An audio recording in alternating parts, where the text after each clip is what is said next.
Debit secara umum didefinisikan sebagai volume fluida yang mengalir melalui suatu penampang melintang persatuan waktu. Debit biasanya dinyatakan dalam meter kubik per detik.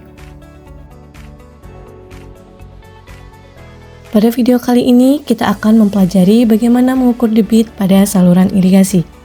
Air irigasi dapat dialirkan melalui saluran terbuka maupun melalui pipa. Namun kali ini, kita akan mempelajari bagaimana mengukur debit pada saluran terbuka. Terdapat dua metode utama yang digunakan dalam pengukuran debit di saluran terbuka. Yang pertama yaitu metode velocity area, dan yang kedua yaitu metode aliran kritis. Kali ini kita hanya membahas metode velocity area. Bagaimana konsepnya, alat yang digunakan, serta langkah-langkah pengukuran kecepatan aliran pada saluran terbuka. Metode velocity area didasarkan pada konsep dasar debit. Debit merupakan volume air yang mengalir per satuan waktu. Jika volume dinyatakan sebagai hasil perkalian antara luas penampang dan jarak aliran, maka debit dapat dituliskan sebagai luas penampang dikalikan dengan kecepatan aliran. Pengukuran debit pada saluran irigasi ini dilakukan dengan menggunakan metode langsung, dengan cara menentukan kecepatan aliran dan luas penampang. Dalam metode ini digunakan dua jenis alat pengukuran kecepatan. Yang pertama yaitu metode current meter, dan berikutnya yaitu metode pelampung. Hal ini bertujuan untuk memperoleh data kecepatan secara langsung di lapangan. Selanjutnya, terdapat beberapa ketentuan yang harus dipenuhi dalam penentuan lintasan pengukuran. Yang pertama, aliran harus dalam kondisi seragam dan stabil.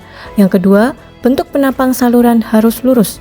Yang ketiga, tidak terdapat hambatan seperti sampah. Yang keempat, kedalaman saluran memadai untuk alat ukur. Yang kelima, lebar saluran tetap atau tidak berubah. Yang keenam, panjang lintasan pengukuran cukup memadai. Dan yang terakhir yaitu lokasi pengukuran harus berada jauh dari pengaruh bangunan air. Selanjutnya, ada beberapa peralatan utama yang digunakan dalam praktikum pengukuran kecepatan aliran kali ini. Yang pertama, yaitu kita perlu menyiapkan satu buah current meter digital tipe Global Water FP111 atau yang biasa disebut dengan flow probe.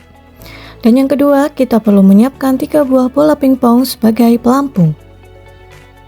Selain itu, ada juga beberapa peralatan pendukung yang digunakan.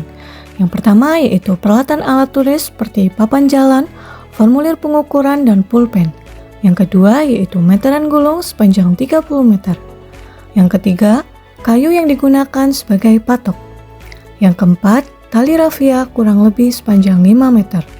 Dan yang terakhir yaitu stopwatch atau handphone untuk mencatat waktu.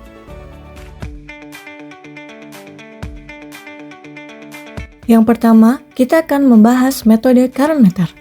Metode ini menggunakan alat bernama current meter yang bekerja berdasarkan jumlah putaran baling-baling akibat aliran air.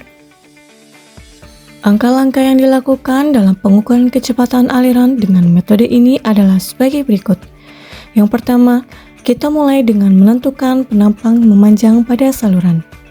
Panjang lintasan dibuat sekitar 10 meter supaya waktu tempuh alirannya lebih representatif.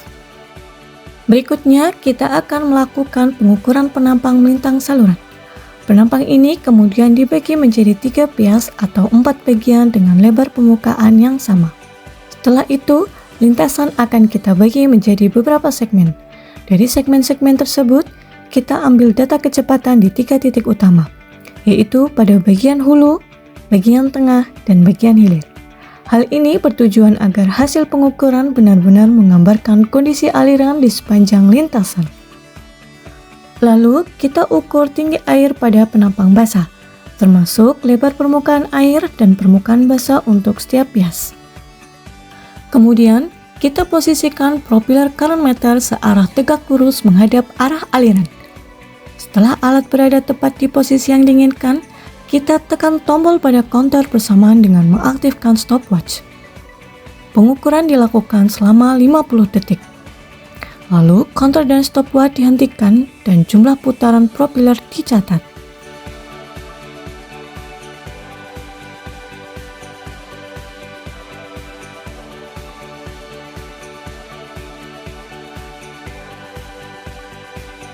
Pengukuran ini sebaiknya dilakukan secara berulang sebanyak 3 kali. Hal ini digunakan untuk beberapa variasi tinggi muka air sesuai perubahan debit atau kondisi aliran.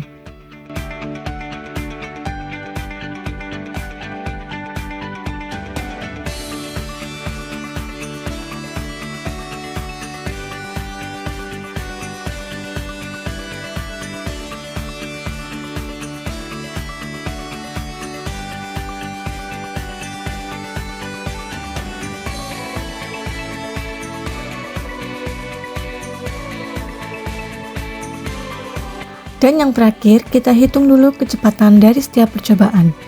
Kemudian, kita ambil nilai rata-ratanya sebagai kecepatan aliran yang mewakili kondisi sebenarnya.